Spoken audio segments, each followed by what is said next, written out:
नमस्कार, सुप्रभात। आप सभी दर्शकों का डीडी न्यूज पर स्वागत है। आप देख रहे हैं हमारा सांकेतिक समाचार। मैं हूं साइमा खान और मेरे साथ है मेरे सहयोगी अंजलि।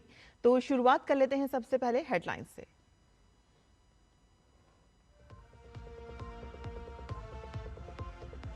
प्रधानमंत्री नरेंद्र मोदी आज आंध्र प्रदेश और तमिलनाडु के दौरे पर श्री सत्य साई बाबा के शताब्दी समारोह में होंगे शामिल। प्राकृतिक कृषि शिखर सम्मेलन का करेंगे शुभारंभ। 9 करोड़ किसानों को पीएम किसान निधि की 21वीं किस्त भी करेंगे जारी।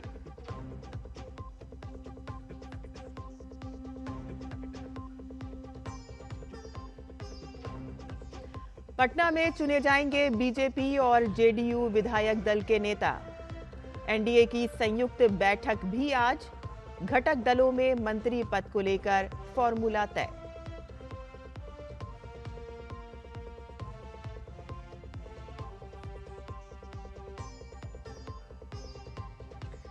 बिहार में कल शपथ लेगी नई एनडीए सरकार। नीतीश कुमार ने लिया गांधी मैदान में तैयारियों का जायजा। प्रधानमंत्री मोदी समेत एनडीए के सभी बड़ी नेताओं को आमंत्रण।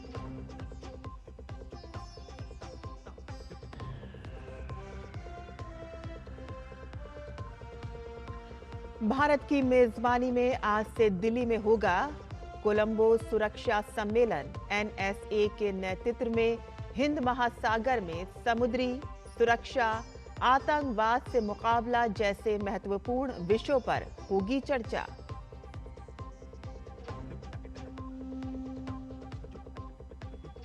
और डेफ ओलंपिक्स में भारतीय निशानेबाजों ने फिर रचा इतिहास।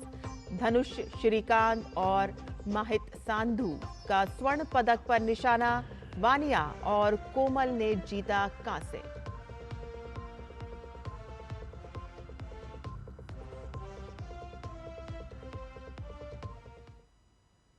समाचार विस्तार से।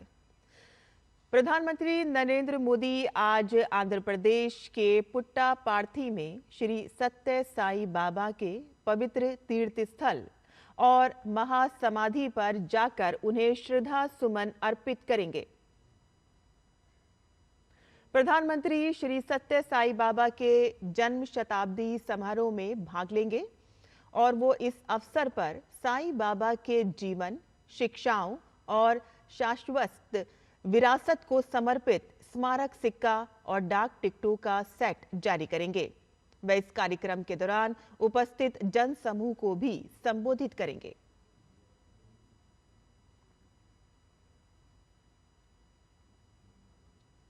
और इसके बाद प्रधानमंत्री तमिलनाडु के कोयम्बटूर जाएंगे, जहां वो दक्षिण भारत प्राकृतिक कृषि शिखर सम्मेलन का उद्घाटन करेंगे।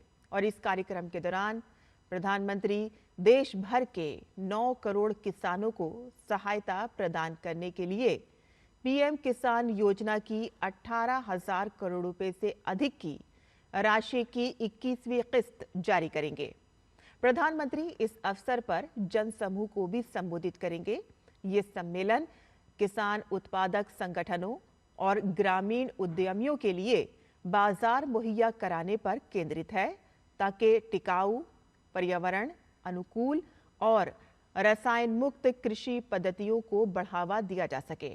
और इस कार्यक्रम में तमिलनाडु, पुडुचेरी, केरल, तेलंगाना, कर्नाटक, आंध्र प्रदेश के 50,000 से अधिक किसान, प्राकृतिक कृषि व्यवसायी, वैज्ञानिक, जैविक इनपुट आपूर्तिकर्ता, विक्रेता और हितधारक भाग लेंगे।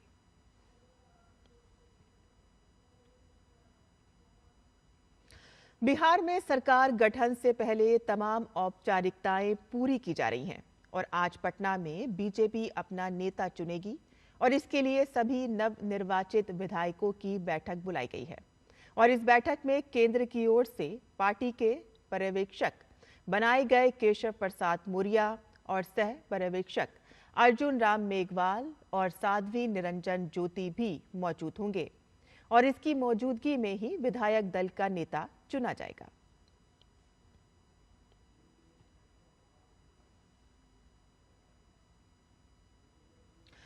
बिहार चुनाव में दूसरे नंबर की पार्टी बनकर उभरे जेडीयू के विधायक भी आज अपना नेता चुनेंगे। 85 नव निर्वाचित विधायकों की बैठक आज पटना में बुलाई गई है और इस बैठक में नीतीश कुमार को नेता चुने जाने की संभावना है। एनडीए का नेता ही राज्यपाल के पास जाकर सरकार बनाने का दावा पेश करेगा और इसके बाद मुख्यमंत्री पद के लिए शपथ ग्रहण समारोह होगा। एनडीए के घटक दलों में मंत्री पद का फॉर्मूला तय बताया जा रहा है।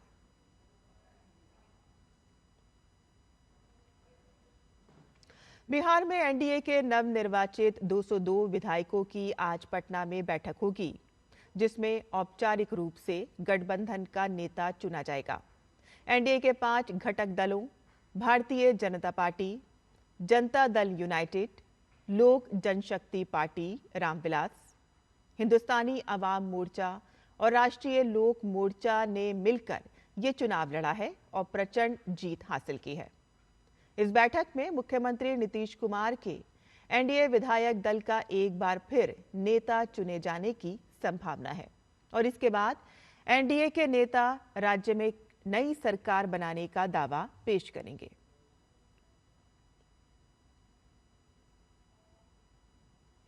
बिहार में कल एनडीए की नई सरकार शपथ लेगी। पटना के गांधी मैदान में शपथ ग्रहण समारोह का आयोजन होगा। समारोह की तैयारियों को जायजा लेने के लिए बिहार के कार्यवाहक मुख्यमंत्री नीतीश कुमार और अन्य एनडीए के अन्य गांधी मैदान पहुंचकर तैयारियों की समीक्षा की। इस कार्यक्रम में प्रधानमंत्री मोदी और बीजेपी के कई वरिष्ठ नेता मौजूद रहेंगे।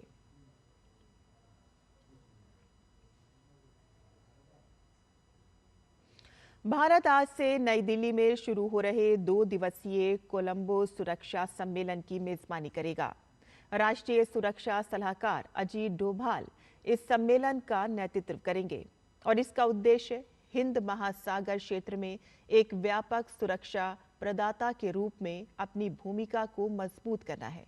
कोलंबो सुरक्षा सम्मेलन में भारत, श्रीलंका, मालदीव, मॉरिशस और बांग्लादेश शामिल हैं। सेशल्स इस सम्मेलन का एक पर्यवेक्षक देश है और बाद में ओमान और म्यांमार को भी कोलंबो सुरक्षा सम्मेलन में शामिल करने की योजना है। कोलंबो सुरक्षा सम्मेलन हिंद महासागर क्षेत्र के देशों का एक महत्वपूर्ण सुरक्षा सहयोग मंच है, जिसका उद्देश्य क्षेत्रीय सुरक्षा, समुद्री सुरक्षा, आतंकवाद, तस्करी, साइबर सुरक्षा और आपदा राहत जैसे मुद्दों पर सहयोग बढ़ाना है।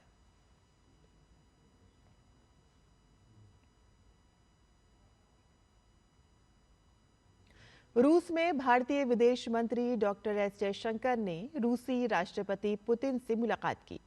विदेश मंत्री ने एक्स पोस्ट पर तस्वीरें साझा करते हुए लिखा कि मॉस्को में रूस के राष्ट्रपति पुतिन से मुलाकात हुई। राष्ट्रपति को आगामी वार्षिक भारत रूस शिखर सम्मेलन की तैयारियों से अवगत कराया। क्षेत्रीय और वैश्विक घटनाक्रमों पर भी चर्चा हुई। विदेश मंत्री ने भारत रूस संबंधों को और आगे बढ़ाने के लिए उनके दृष्टिकोण और मार्गदर्शन की भी सराहना की।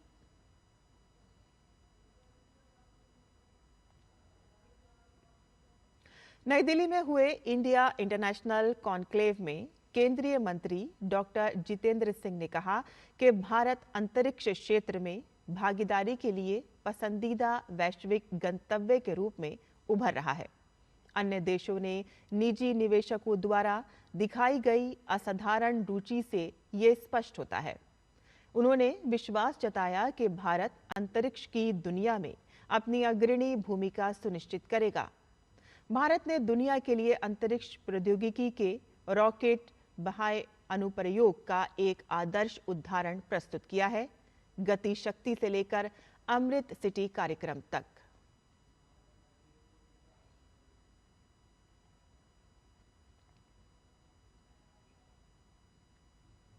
टोक्यो में आयोजित डेफ ओलंपिक्स में लगातार भारतीय निशानेबाजों का शानदार प्रदर्शन देखने को मिला। भारत के डेफ शूटिंग खिलाड़ियों ने डेफ ओलंपिक्स में एक बार फिर इतिहास रच दिया। धनुष श्रीकांत और माहित सांधू ने 10 metre air rifle mix team event में कोरिया को हराकर स्वर्ण पदक जीता, जबकि मोहम्मद वानिया और कोमल वाघमारे ने कांस्य पदक अपने नाम किया।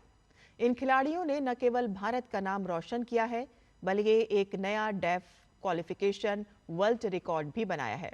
धनुष श्रीकांत और माहित सांधु ने 630.8 पॉइंट के साथ कोरिया के 628.9 पॉइंट को पछाड़ा।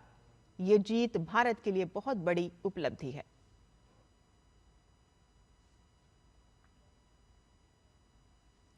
और इसी के साथ ही हमारा ये सांकेतिक समाचार यहीं खत्म होता है। मुझे और मेरी सहयोगी अंजलि को अनुमति दें। नमस्कार।